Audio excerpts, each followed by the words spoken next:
할렐루야. 아멘. 오늘도 우리 히즐라이프 공동체는 하나님께 최고의 예배를 드리길 소망합니다. 어, 지난주는요, 우리 히즐라이프 교회 처치가 나눔으로 예배를 드렸습니다. 나눔으로 예배를 드릴 때 전 참 감사한 마음이 참 많이 들어요. 그런데 이제 뭐 유튜브나 인터넷으로 이 나눔 예배는 업로드되지 않기 때문에 나눔 예배에 대해서 잘 모르시는 분도 있을 것입니다. 우리가 드리는 예배는 대부분 예전적 예배예요. 또 장갈뱅이 예전적 예배의 어떤 그 모형을 만들었고요. 그리고 그 예배를 통해서 우리는 예배를 통해서 하나님을 알아가게 되고 또 주님의 뜻을 깨닫게 되는 것입니다. 우리가 익히 알고 드려왔었던 예전적 예배는요, 분명히 하나님께서 많은 역사를 이루어 오셨음을 우리는 모두 다 알고 있습니다. 물론 저도 또한 그 예배를 통해 하나님을 알게 되고 또 만나고 또 많은 은혜를 누렸죠. 그렇기 때문에 지금의 제가 있다고 분명히 생각을 합니다. 그런데요, 가끔은 우리가 너무 수동적으로 예배를 드리는 것이 아닌가라는 생각이 들 때가 있어요. 그래서 나의 모든 것을 주님께 드릴 수 있도록 또한 하나님께 집중할 수 있는 예배를 어떻게 드릴 수 있을까라는 그런 마음으로 시작했던 것이 바로 나눔 예배입니다. 우리 나눔 예배는 하나님 나라 큐티라는 책으로 진행하는데요. 그저 듣기만 하는 것이 아니라 그 말씀을 통해서 주신 하나님의 은혜를 우리가 직접 공동체 안에서 예배 시간을 통해 나누는 것이죠. 그러니까 수동적인 예배자의 모습이 아닌 능동적이고 적극적이고 열정적인 예배가 되는 것입니다. 근데 아직까지는 우리도 깊숙한 나눔까지는 어려워요. 분명한 어려움이 있습니다. 그런데 그래도 저는 한 달에 한 번 있는 이 나눔 예배를 통해서 많은 가능성과 희망을 봅니다. 그리고 저는 개인적으로 나눔 예배를 통해서 굉장히 많은 은혜를 누리고 있어요. 그런데 제가 처음에 이런 나눔 예배를 이렇게 드리면 어떻겠느냐라고 물어봤을 때 우리 공동체 분들이 모두 찬송을 하고 함께 준비를 했는데요. 부족하지만 목사님 저를 잘 따라주셔서 너무나 감사하다고 생각을 했습니다. 여러분, 저는 말이죠. 이 나눔 예배, 하나님께 어떻게 하면 최고의 예배를 드릴 수 있을까? 어떻게 하면 내가 하나님을 더 잘 믿을 수 있을까? 어떻게 하면 하나님을 더욱더 사랑할 수 있을까? 제 머릿속에는 하나님 나라에 대한, 하나님에 대한 그 확장에 대한 것으로 가득 차 있습니다. 가장 큰 고민이 그거예요. 어떻게 하면 우리 공동체가 하나님 나라를 세상에 드러내고 또 이루어 갈 수 있을까? 이것으로 저는 가득 차 있다는 것이죠. 어떻게 하면 지금보다 조금 더 성장할 수 있을까? 어떻게 하면 하나님께 더욱 가까워질 수 있을까? 이런 것들은요, 이전에 없었던 이런 고민들과 기도가 더해지고 더해지니 조금씩 제가 성장하는 것을 느껴요. 이런 고민이 저를 성장하게 만든다는 것입니다. 이런 기도가 저를 성장하게 만들다는 것을 저는 강하게 느껴요. 솔직히 부끄러운 말일 수 있겠지만 40년이 넘는 시간 동안 신앙생활을 해왔습니다. 그런데 저는 이런 고민과 기도를 진지하게 해본 적이 거의 없어요. 물론 예배나 수련을 통해서 하나님의 존재하심 그리고 우리와 함께 하심을 느꼈지만 그런데 내가 무엇을 어떻게 해야 하는지까지 나아간 적은 없었던 것 같습니다. 그래서 어떻게 보면 내가 가고 싶은 길을 하나님께서 함께 하시길 바랬던 것이고요. 또 그저 그런 신앙에 멈춰 있었던 것 같습니다. 그런데 이제 제가 하나님을 알게 되니까 제가 하나님을 느끼게 되니까 하나님 나라에 대해서 제가 그 복음의 진리를 깨닫게 되니까 그 자리에 있을 수가 없는 거예요. 제가 변합니다. 성장합니다. 고민합니다. 기도합니다. 제 생각과 저의 신앙의 지경이 점점 넓어지는 것을 느껴져요.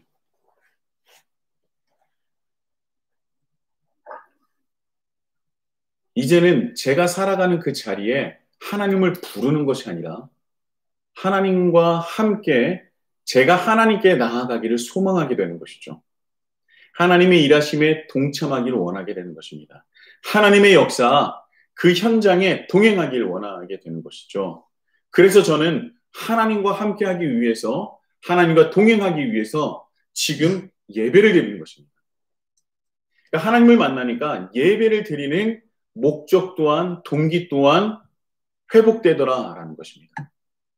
그래서 저는 예배를 드려요. 하나님을 내가 부르는 것이 아니라 내가 하나님께 나아가는 것. 하나님의 일하심을 깨닫기 원하는 것. 하나님의 역사하심에 동참하길 원하는 것. 아름다운 동행이 이어지길 원하는 것. 그것을 바라기에 저는 예배를 드립니다. 그래서 예배가 너무나 소중한 거예요. 그리고 예배가 너무나 감사한 겁니다. 그리고 예배가 너무나 필요하게 된다는 것이죠. 저는 그렇기 때문에 고민하지 않을 수 없어요. 기도하지 않을 수 없습니다. 예배를 드리지 않을 수 없는 것이죠. 더 나아가서 하나님의 말씀을 읽지 않을 수 없는 거예요. 그래도 정말 감사한 것은요, 많은 고민과 기도 속에 감사하게도 하나님께서 인도하심을 경험하며 지금도 한 걸음 한 걸음 나아가고 있다는 것입니다. 이제 그렇게 살다 보니까 이제야 좀 제가 목사가 된 것 같아요. 목사 안수를 받았을 때 어떤 생각이 들었냐면 내가 이제 진짜 목사가 된 건가? 라는 그런 생각이 분명히 들었었거든요. 근데 이제는 제가 조금 목사가 된 것 같아요. 이제야 좀 하나님을 알게 된 것은 같습니다.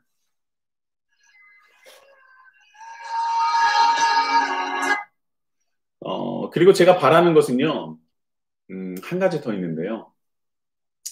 누군가가 저를 통해서 하나님을 경험하고 또 하나님을 만나길 바라는 것입니다.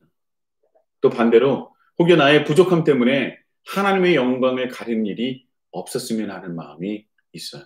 그것이 제 가장 큰 바람입니다. 제가 이 고백을 참 좋아하는 목사님께 했더니 그분이 그러시더라고요. 야, 이제 김 목사 세상에 내다도 되겠다. 라고 그런 말씀을 하셨습니다. 근데 그분이 이제 그 말을 한 뒤에 한 가지 당부를 하셨는데 그 초심을 잃지 말라는 거였어요. 그 초심을 절대 잊지 말라. 목사로서 초심을 잃지 말라는 것이 아니라 김 목사는 그리스도인이기 때문에 초심을 절대 잊으면 안 된다는 거예요. 사람은 초심을 금방 잊습니다. 그분이 말씀하시는데 3년이라고 하시더라고요. 그리고 길면 5년. 3년에서 5년 사이에 그 초심을 가지고 있는 사람이 거의 없다는 거예요. 그래서 변질되고 때로는 타협하고 그리고 때로는 그 자리에 앉거나 다시 이전의 모습으로 변화되기 이전의 모습으로 회귀해버린다는 거예요. 저는 그 말을 듣고 맞습니다. 참 그 말이 맞다라는 생각을 했어요. 초심을 분명히 지켜야 되고 그것을 유지해야 됩니다.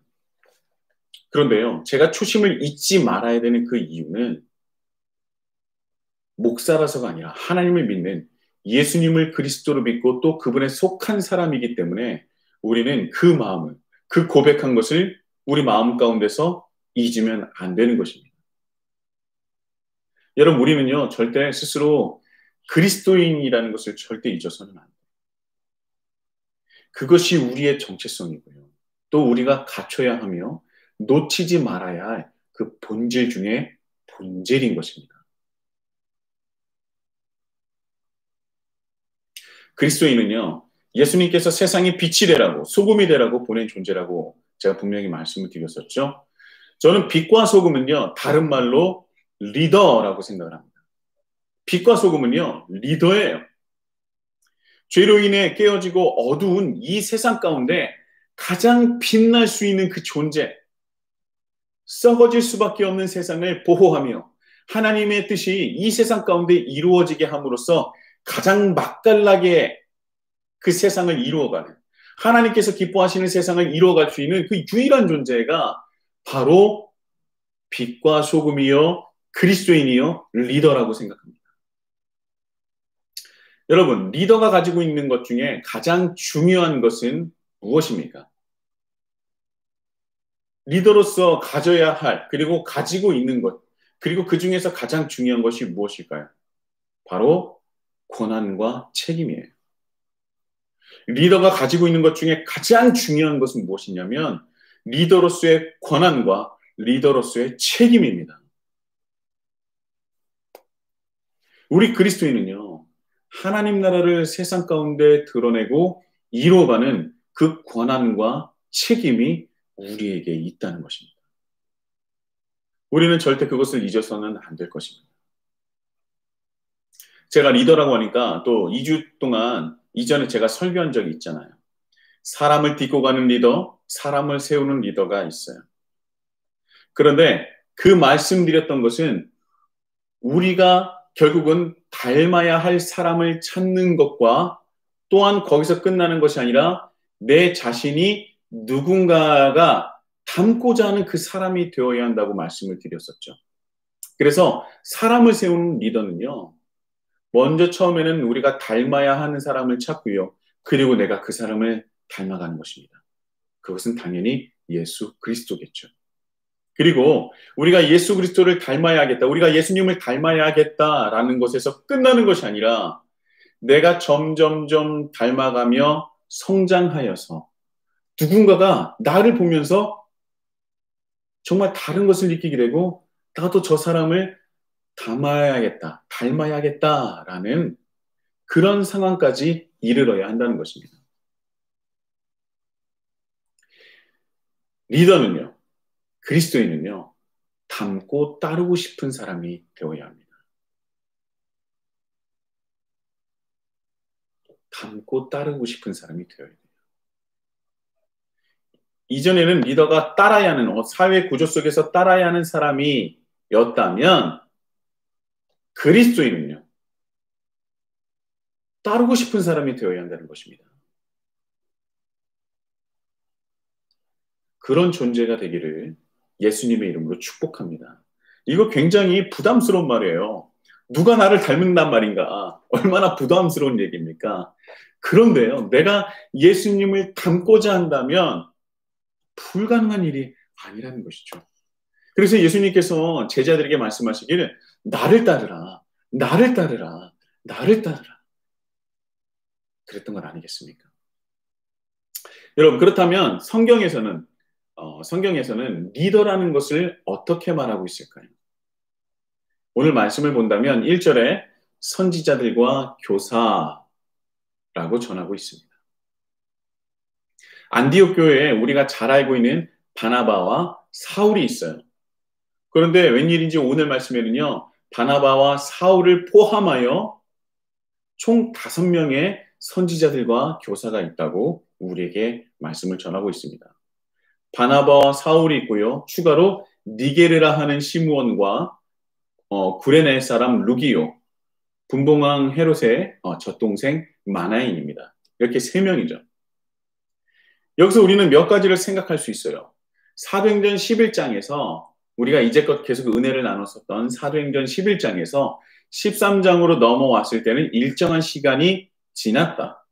또 그 사이에 안디옥 교회를 섬기고 있는 지도자가 3명이 늘어나서 5명이 되었다는 것입니다.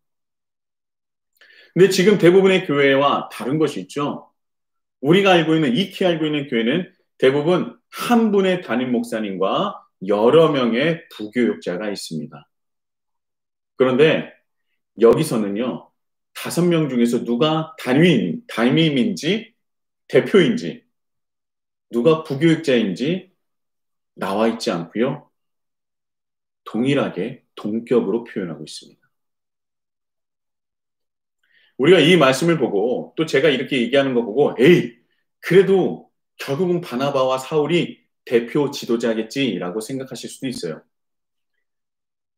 그러나 이 내용은 제가 더 깊숙하게 나중에 한 번 더 다룰 것이지만 2절과 3절을 보면 그들이 함께 금식하여 기도하여 바나바와 사울을 타 지역으로 파송하게 됩니다. 자, 여러분, 누구를 파송했다고요? 바나바와 사울을 타 지역으로 파송을 했어요. 그럼 이 말씀은요, 그냥 지나갈 수 없는 말이에요.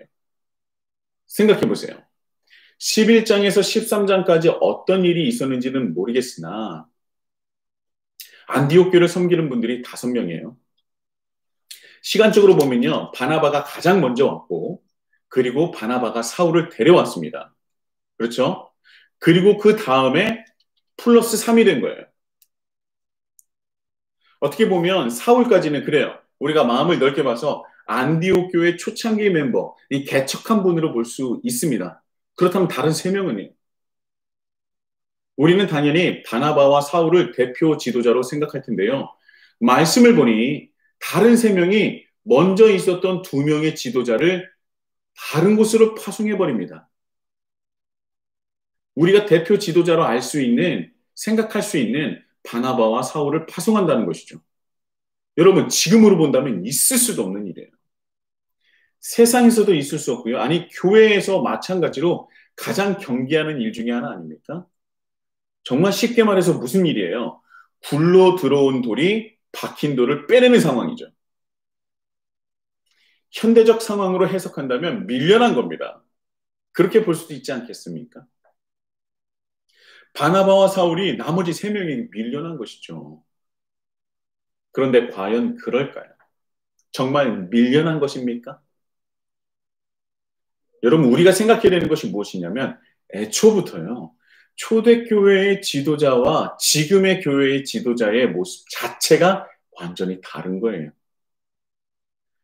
그곳의 모든 지도자는 섬기는 분들은 모두 다 수평적인 관계였어요. 누가 대표고 누가 담임이고 누가 부교역자고 그렇게 나누어 있지 않다는 겁니다. 그런 수직적인 구조가 아니라는 거예요. 완벽한 수평적 구조입니다. 하나님 나라는요, 수직적인 구조가 아니라 완벽하게 수평적인 구조라는 것이에요. 누가 먼저 왔고 나중에 왔는지가 중요한 것이 아니라 그저 그 공동체에서 내가 어떤 부분을 섬기고 있는지가 중요할 뿐입니다. 섬기는 일 자체들도 여러 가지가 있을 텐데 그것은 위아래가 있는 것이 아니에요. 하나님 나라 확장에 모든 초점이 맞춰져 있는 사람들이 모여서 하나님 나라를 위해서 자기가 가지고 있는 능력으로 섬기고 또 섬기는 것입니다. 그게 전부예요. 수직적인 구조가 있을 수가 없습니다. 어떻게 보면 오늘날의 수직적 구조는 하나님 나라의 속성에 맞지 않는 것일 수도 있습니다. 근데 사람들은 말하겠죠. 그것이 어떤 공동체나 사회를 이루어가고 이끌어가는데 가장 효율적이고 일을 처리함에 있어서 빠르고 확실하다. 수직적인 구조가 말이죠. 그러나 그렇기 때문에 생기는 수많은 부작용도 우리는 절대 간과해서는 안 될 것입니다. 때로는요, 가장 효율적인 것이 빠르고 확실한 것이 부작용이 더 클 수도 있어요. 느리지만 더욱더 신중하게 나아갈 때가 필요할 때가 있습니다.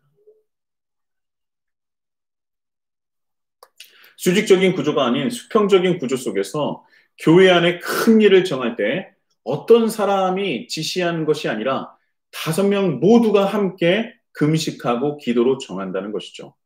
말씀을 보면요. 바나바와 사울을 파송할 때 나머지 3명, 이후에 나머지 플러스 3명 된 그 사람들만 모여서 기도하고 예배드리면서 응답을 받은 것이 아니라 3명을 포함한 바나바와 사울 총 5명이 모두가 한 마음 한 뜻으로 함께 예배드리며 성령에게 기도해요. 금식하며 기도합니다. 그리고 결국 어떻게 됩니까? 똑같은 하나님의 뜻을 받게 된 것입니다. 그래서 바나바와 사울을 타 지역으로 파송하게 된 거예요. 굴러온 돌이 박힌 돌을 빼내는 것이 아니라 그들이 한 마음과 한 뜻이 되어서 우리 하나님 아버지께 기도할 때 그들은 동일한 하나님의 뜻을 받들게 된다는 것이죠. 이게 가능한 일입니까? 여러분, 성경은 거짓말하지 않아요. 가능합니다. 그리고 우리는 어떻게 보면 우리가 그것을 향해서 가야 한다는 것이죠. 물론 100% 우리가 만장일치가 되지 않을 수 있습니다. 그러나 어떤 것이 중요하고 어떤 것이 선순환돼야 되는 건지는 우리는 분명히 다시 한번 생각해 봐야 한다는 것입니다. 그렇다면 이들은 어떻게 이런 결정을 내릴 수 있었을까? 그 답은요, 바로 1절이 나옵니다. 그들이 바로 어떤 사람이었습니까? 선지자이며 교사였기 때문이죠. 교회를 꿈꾼다라는 책을 보면요, 교사와 선지자를 이렇게 구분하고 있어요. 첫 번째는 교사인데요. 일반적인 교사를 생각한다면 그냥 지식을 가르쳐주는 정도로 생각을 할 것입니다. 물론 교사, 우리 선생님들은 그 정도는 아니겠지만 일반적으로 본다면 그냥 지식 전달하는 정도로 생각할 수 있어요. 그런데 성경에서 나오는 교사는요, 일반 교사와는 좀 다릅니다. 성경에서 말하는 그 교사는요, 하나님의 말씀과 그 원리를 가르쳐 줍니다. 그리고 그뿐만 아니라 자신이 그렇게 직접 살아가는 것을 보여준다는 거예요. 그것이 바로 성경에서 말하는 교사입니다.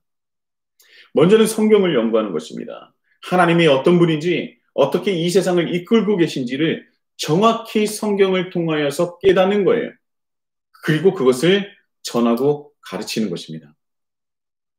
그래서 성경을 보고 연구하고 하나님을 알고자 노력했더니 첫 번째 어떤 일이 일어났냐?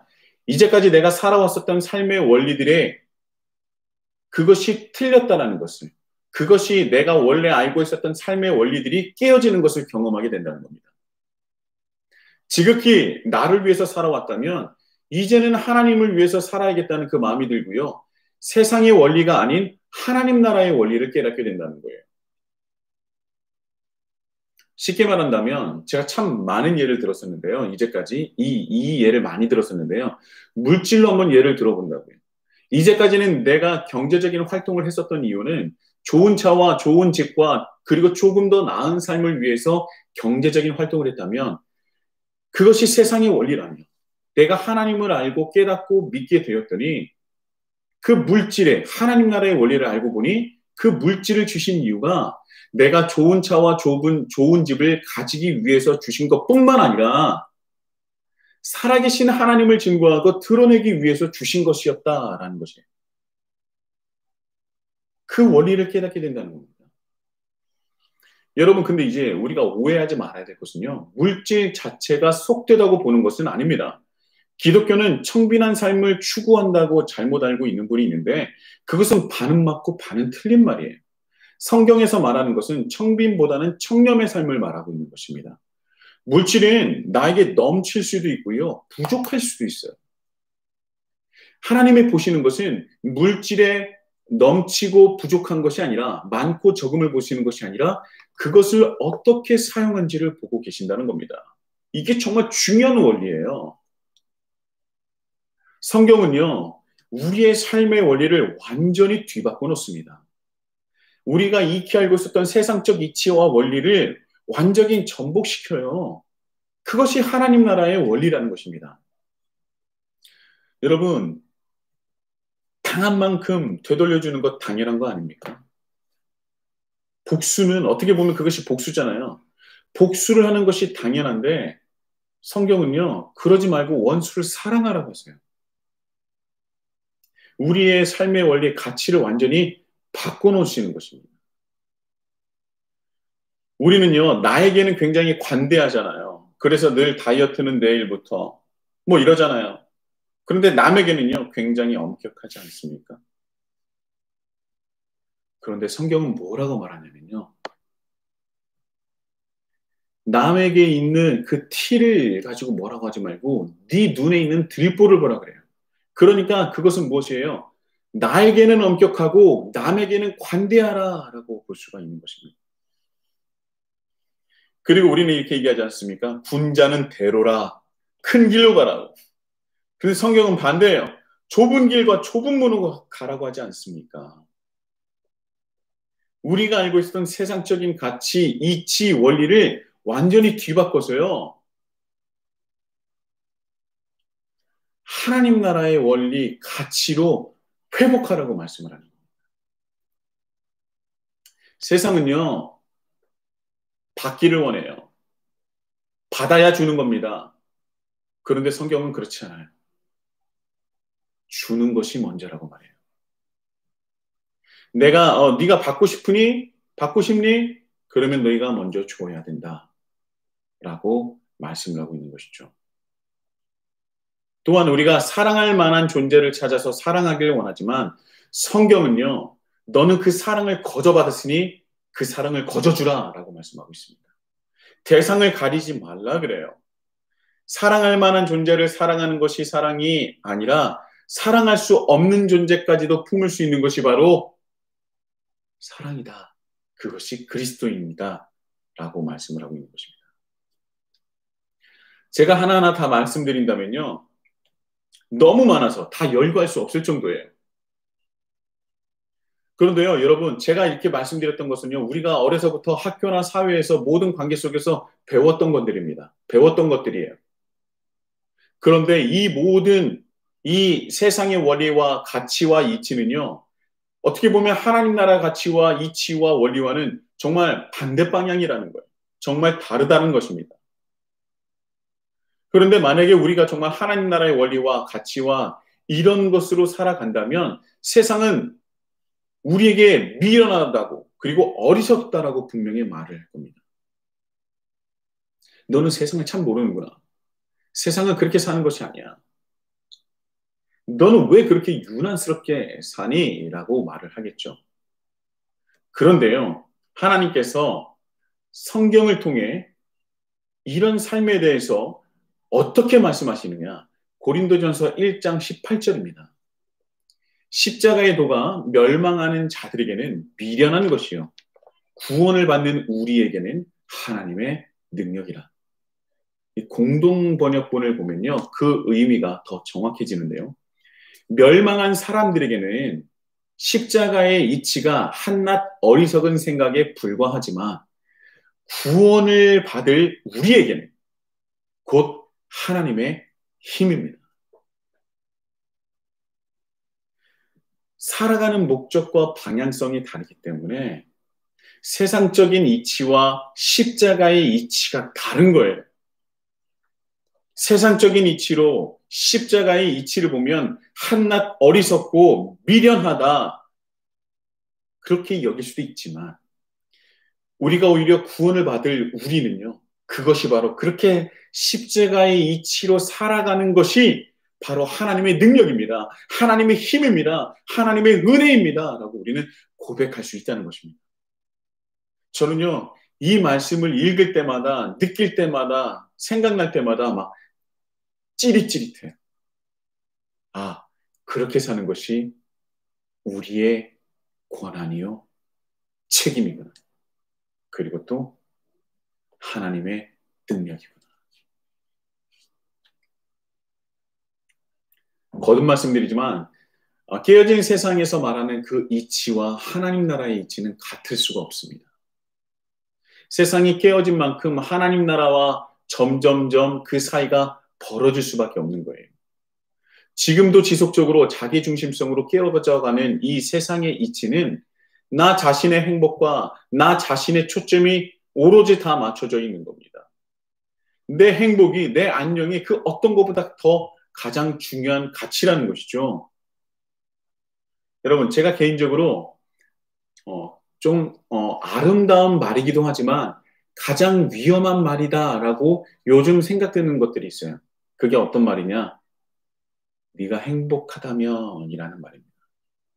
그래, 네가 행복하다면, 그래, 네가 좋다면 이런 말들이에요. 저는 참 이 말이 아름답다고도 생각하지만 너무나 위험한 말일 수 있다는 거예요. 그것을 허용하는 기준이 무엇입니까? 자신의 행복이에요.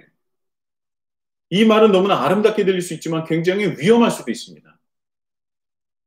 이것이 지금 우리가 살아가는 코로나19 시대를 살아가는 우리에게 굉장히 많은 것들을 전해주고 있지 않습니까? 솔직히 우리가 선망하는 그 사회가 어디입니까? 유럽 사회잖아요. 우리가 생각했던 것보다 유럽 사회가 코로나19를 대하는 그리고 그것들을 극복해 나가는 과정이 어떻게 보면 꼭 유럽 사회가 선진 사회는 아니구나라는 것을 우리가 요즘 많이 보지 않습니까? 여러분, 코로나19 때문에 유럽은 익숙하지 않았던 마스크를 써야 할 상황에 처했습니다. 처음에는요, 그들이 마스크를 쓰고 싶어도 못 썼어요. 왜? 마스크가 없었기 때문에. 그런데요, 지금은요, 그들이 쓸 수 있는 마스크가 있습니다. 마스크가 있어요. 그런데 마스크를 쓸 수 있는 상황인데도 불구하고 유럽 사회가 마스크를 쓰는 것을 싫어합니다. 여러분, 다들 아시다시피 마스크가 코로나19 감염을 예방할 수 있는 최선의 방법 중에 하나라는 것은 우리는 잘 알고 있어요. 그 효과는 분명히 수많은 나라를 통해서 분명히 입증이 됐습니다. 코로나19의 확산을 막을 수 있는 가장 효과적인 방법이 마스크를 쓰는 거예요. 그런데 웬일인지 유럽 사회에 대한 뉴스를 볼 때면요. 마스크를 쓰기 싫다고 또 우리의 자유를 해치지 말라며 시위하는 모습을 종종 볼 수 있습니다. 시위의 내용은요. 마스크 사용을 강요하지 말라라는 거예요. 그리고 더 나아가서 우리가 모임을 가지고 싶은데 그 자유를 모임을 갖고자 하는 그 자유를 해치지 말라는 겁니다. 그런데 그 몇몇 인터뷰를 보면 더 가관이에요. 마스크를 사용하면 불편하고 마스크를 쓰면은 내 삶이 행복하지 않대요. 싫다는 거예요. 그것이 시위하는 이유예요. 그리고 정부가 일부러 자기들의 자유를 침해하며 각종 파티나 모임을 제한한다는데 이것은 심각한 헌법 위반이라는 겁니다. 자유를 보장하는 헌법 위반이라는 거예요. 말은 참 잘합니다. 그런데 이 모든 시위는요, 자신의 행복을 위해서, 자신의 자유를 위해서라는 거예요. 그게 내 자유라는 겁니다. 마스크를 쓰지 않을 자유, 내가 사람들과 만나서 모임을 가질 이유, 자유, 그 자유가 더 중요하다는 거예요. 내가 마스크를 쓰지 않고 각종 모임을 가지게 될 때 일어날 일들보다 지금 내 행복과 자유가 더 중요하다는 거예요. 이게 정말 맞는 말입니까? 그런데 하물며 이렇게까지 이 말을 하는 사람이 있어요. 우리는 젊기 때문에 건강하기 때문에 코로나19를 걸려도 이겨낼 수 있다는 거예요. 이게 말입니까? 방구입니까? 여러분. 정말 악취가 나서 이런 얘기를 들을 수도 없어요.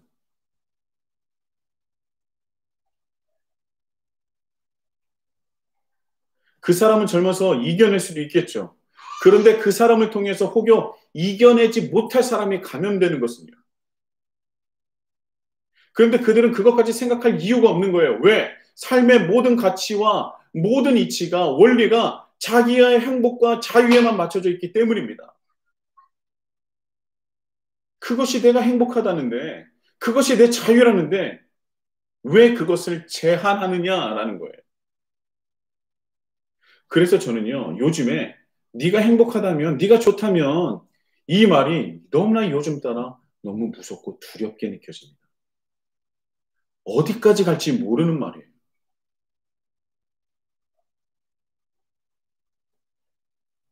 성경은요, 하나님의 진리와 하나님의 말씀을 담는 성경은요, 세상의 이런 생각들과 이치에 대해서 분명한 입장이 있습니다. 그것은 무엇이냐? 자기중심성은 아니다라는 것이죠. 그것은 아니다라는 것. 아닌 것이 분명한 겁니다.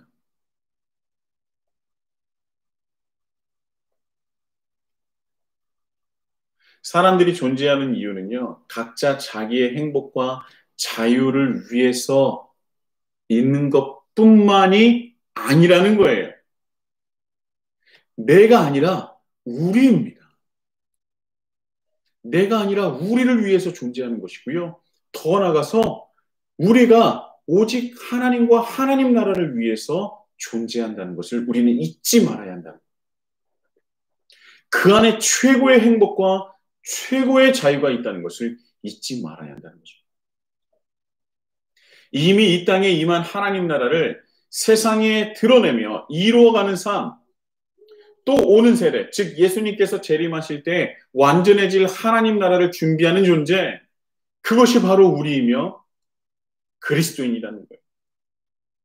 그렇기 때문에 이 깨어진 세상을 쫓는 것이 아니라 이미 이 땅에 임한 그 하나님 나라를 이루어가는 하나님 나라의 가치와 하나님 나라의 원리와 하나님 나라의 그 하나님 나라를 위해서 살아가는 것이 바로 우리라는 것이죠.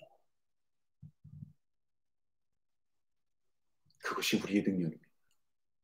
그것이 바로 우리의 존재의 이유요, 우리의 가장 큰 권한과 책임이라는 것이죠. 그것을 할 때, 이루어갈 때 하나님께서는 분명히 하나님의 능력으로, 하나님의 힘으로써, 하나님의 크신 은혜로서 우리를 통해 분명히 역사해 주신다는 것입니다. 다시 교사로 넘어간다면 성경에 나와 있는 모든 하나님 나라의 가치와 삶의 원리를 깨닫고 그것을 전하고 가르치는 거예요. 그리고 전하고 가르치는 가장 중요한 핵심은 무엇이냐? 내가 그렇게 살아가는 모습을 보여주는 것입니다. 이것이 성경에서 말하는 교사예요. 제가요, 개인적으로 참 좋아했던 목사님이 있는데 이 전주에 그 목사님을 오랜만에 만났습니다. 제가 그분이 부목사를 모신다는 청빙 게시판에 글을 보고 어떤 분이 그 교회가 어떤 교회냐라고 물어봐서 제가 그 목사님을 알고 있다는 것을 이제 그분 알았거든요. 그래서 그분 목사님과 좀 만남을 가졌었는데 그분도 이제 단독 목회를 시작하신 지 한 4, 5년이 넘으셨어요. 짬땀은 짧지만 굉장히 길다면 긴 시간입니다. 전 긴 시간이라고 생각해요. 근데 이전에는요, 그분이 생각하기에 성도들이 성장하기 위해서는 예배를 잘 드리면 된다고 생각했었던 거예요. 예배만 잘 드리면 그들이 변화하고 성장하고 회복할 것이라고 생각했다는 겁니다. 그래서 최고의 예배를 드릴 수 있도록 엄청난 노력과 시간과 에너지를 쏟았다는 거예요. 그런데 시간이 지나도 성도님들이 성장하지를 않더라는 겁니다. 그 성장이 더뎠다라고 생각이 들었다는 거예요. 그래서 내가 예배를 더 잘 드려야 되겠구나. 그래서 예배를 더 늘리고 예배 시간을 더 늘리고 순서를 늘리고 프로그램을 막 늘렸다는 거예요. 그런데도 불구하고 성장하지 않더라는 것을 느꼈다는 것이죠. 그런데 그러다 보니까 자기 마음에 낭망함이 참 많이 생겼다는 거예요. 많은 사람들이 예배를 드리는데 성장하지 않으니 이 목사로서 굉장히 큰 좌절과 낙심이 되었던 것이죠. 그런데요, 그 와중에서도 가끔씩 신앙적으로 급성장하시는 분들이 계셨다는 거예요. 주일 예배만 겨우 드렸던 분이 갑자기 새벽 기도도 나오고, 주중 예배도 나오고, 또 하나님에 대해서 또 성경에 대해서 굉장히 궁금해 하셨던 분들이 생기더라는 겁니다. 이제 그때는 처음에는 그냥 지나쳤다가 나중에 신방할 일이 있어서 그분 한 분 한 분을 신방했다는 건데 그 뒤에 깨닫게 된 것이 있습니다. 그런 분들이 공통적으로 말하는 것이 있었는데 무엇이냐? 나는 저렇게 못 살 것 같은데 라는 말이었다 그래요. 그분들이 신앙적으로 성장했었던 분들이 공통적으로 했었던 말이 뭐냐? 나는 저렇게 못 살 것 같은데 라는 말이었다고요. 뭐냐? 신앙적으로 성장한 그분들이 성장하기 이전에 교회를 나갔는데 교회 안에 얼마나 많은 사람들이 있었지 않았겠습니까? 이런저런 사람을 보다가 아이고 다 똑같은 사람이네 라고 생각을 했다가 정말 성경대로 또 설교대로 살아가려고 노력하는 사람을 발견했다는 거예요. 그리고 놀랐다는 겁니다. 가만히 보면 그 사람은 세상적으로나 뭐로나 자기보다 나은 것이 없어요. 내가 보기엔 그렇게 살 수도 없고 행복할 수 없는 상황인데 뭔가 그 가족은 또 그 사람은 또 그분의 자녀들은 조금 달랐다는 겁니다. 이번뿐이겠지. 근데 그분을 봤을 때 한 주, 두 주, 한 달, 1년이 지나도 그렇게 꾸준하게 살아가는 모습을 보니 마음이 움직이더라는 거예요. 그분을 향해 마음이 움직이더라는 겁니다. 그리고 그분이 그렇게 꾸준하게 살아가는 모습을 보고 나직하게 한마디가 나왔다는 거예요. 오호, 나는 저렇게 살지 못하는데.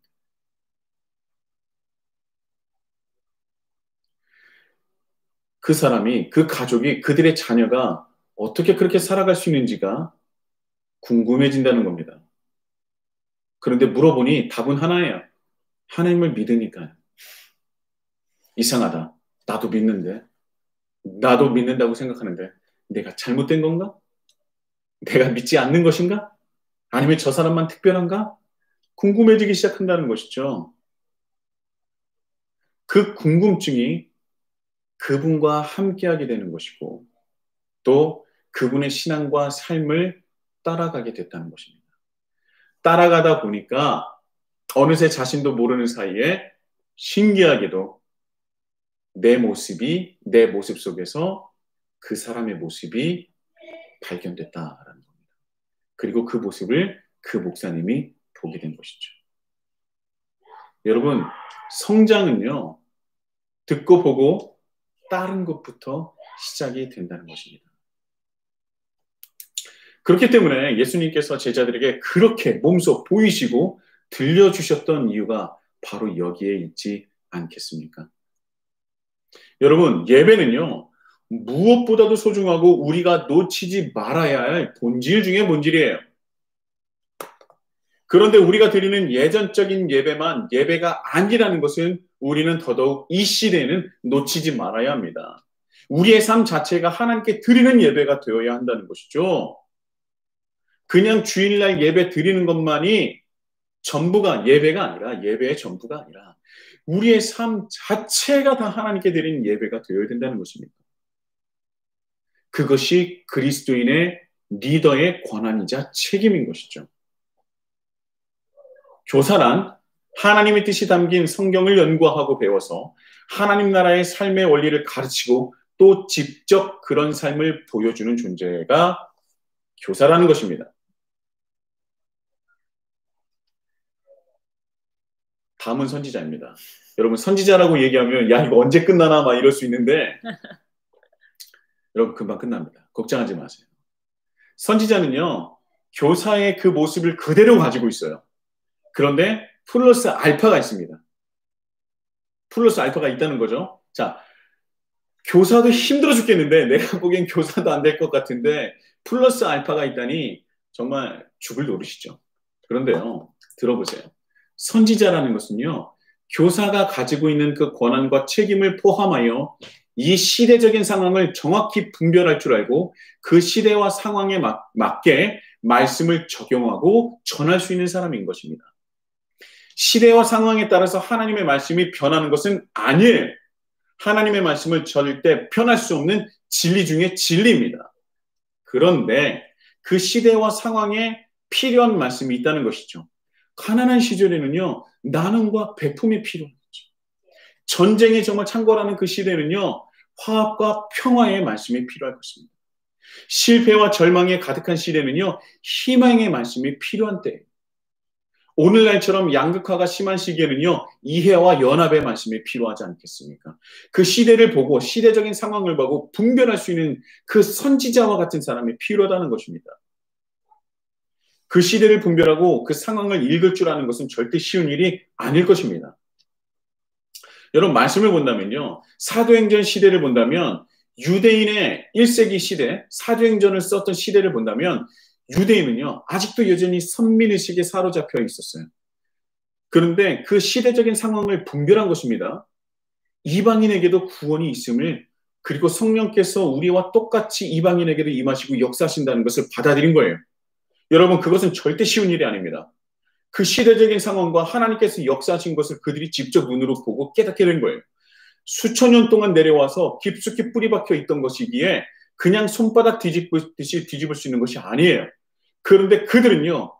교사였고 선지자였기 때문에 하나님을 알고 깨달았으며 그 말씀대로 살아가고자 했기 때문에 하나님의 일하심을 볼 수 있게 되었고 그래서 이방인에게도 그들이 눈을 뜨게 되고 마음을 열게 된 것입니다. 하나님의 역사하심을 보게 된 것이죠. 그래서 수많은 사람들의 반대가 있었음에도 불구하고요. 사도행전 15장에 보면 수많은 사람들이 반대했어요. 그럼에도 불구하고 안디옥 지역에 바나바를 파송했고요. 또한 바에드로가 고넬료에게 세례를 베풀었고요. 그리고 그 이후에 이방인을 직접적으로 받아들이는 그 어마어마한 역사가 이루어지게 됩니다. 그 시대적인 상황과 그 모든 것들을 분별할 때에 하나님 나라는 폭발적으로 성장하고 확장된다는 것을 우리는 잊지 말아야 돼요. 그래서 우리는요, 그 선지자와 같은 사람을 우리는 따라야 되고, 또한 우리는 볼 수 있어야 되고, 또 들을 수 있어야 되고. 지금 우리가 살아가는 시대에서 필요한 것들은 무엇입니까? 굉장히 많아요.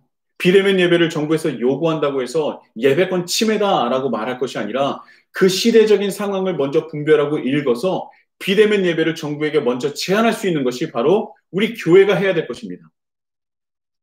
거듭 말씀드리지만 예배권은요, 우리가 예배를 지키는 것이지 예배의 장소를 지키는 것이 아님을 우리는 기억해야 돼요. 그리고 우리가 어디서나 무엇을 하거나 우리는 예배자로서 예배를 드릴 수 있는, 예배를 하나님께 올려드릴 수 있는 존재가 되어야 한다는 것입니다. 요즘에 이런 것도 많죠. 착한 임대인 운동. 여러분 이거 적극적으로 찾아야 돼요. 우리 그리스도인이 먼저 우린 착한 임대인, 착한 사마리아인인 것뿐만 아니라 우린 착한 임대인이 되겠습니다라고 적극적으로 시대를 읽고 나아가야 된다는 것이죠. 교회가 혐오단체가 아니라 이 시대에게 희망을 줄 수 있는 나눔과 배려와 섬김이 필요한, 섬김을 줄 수 있는 곳이 되어야 된다는 것이죠. 여러분 이 시대가 필요한 것들이 분명히 있습니다. 우리는 분별할 줄 알아야 돼요. 어떤 것이 하나님 나라를 확장하고 또 반대로 훼손하고 있는지를 정확하게 알아야 된다는 것입니다. 이 시대가 필요한 것들을 쉽게 알 수는 없겠죠. 그래서 더더욱 하나님의 뜻을 분별하고 기도해야 될 것입니다. 하나님의 말씀을 우리는 봐야 될 것입니다. 그래서 제가 참 많이 얘기하지만 먼저는 우리가 고민해 봤으면 좋겠어요. 이 시대에 또 이러한 상황에 필요한 하나님 나라의 가치는 무엇일까? 여러분 삶이 좀 고단하시면 힘드시면 한 템포 쉬어 가셔도 됩니다. 모든 음악은요, 모데라토만 있는 건 아니에요. 안단테도 있습니다. 그러나 완전히 놓아서는 안 된다. 느리게 가도 됩니다. 그런데요, 이 시대는 그 어떤 때보다도 이 교사와 같은 사람이, 선지자와 같은 사람이 필요한 시기예요. 세상의 이치가 아닌 하나님의 이치로서, 하나님 나라의 원리로서, 그 가치로서 이 세상을 살아가는 사람이 더더욱더 필요한 시기라는 것입니다. 그래서 성경에 나와 있는 성경적 삶의 원리가 필요해요. 그리고 그 원리대로 살아가는 그 한 사람의 그리스도인이 필요한 것입니다. 이 어둡고 어려운 시기일수록 그 빛의 가치는요, 그 소금의 가치는 더욱더 높아질 수밖에 없기 때문입니다.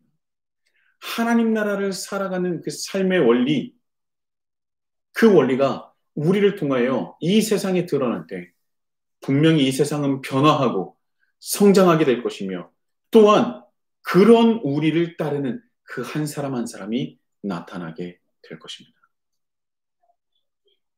또 하나님은 그 한 사람을 통해서 또 그 한 사람을 통하여 이 어려운 시기를 견디고 이길 수 있는 능력을 주시고 결국은 하나님 나라를 확장하시는 그 역사를 이루어 주실 줄 믿습니다.